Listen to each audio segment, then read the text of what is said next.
What happens if you don't replace your breast implants? If your implant's doing fine and you're doing fine, then, not much. You just kind of keep enjoying them.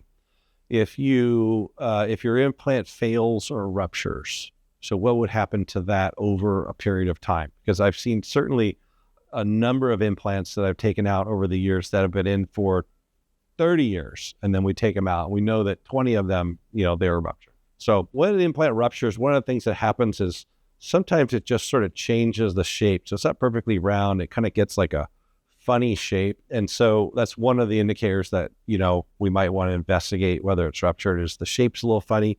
And when you lift, push on it and examine it, it just feels a little bit different. It doesn't feel quite like a normal one. So if you leave that alone, it'll just kind of start getting to an odd shape. But again, I've seen implants that were ruptured for 30 years and, take them out and redo them, and they do just fine.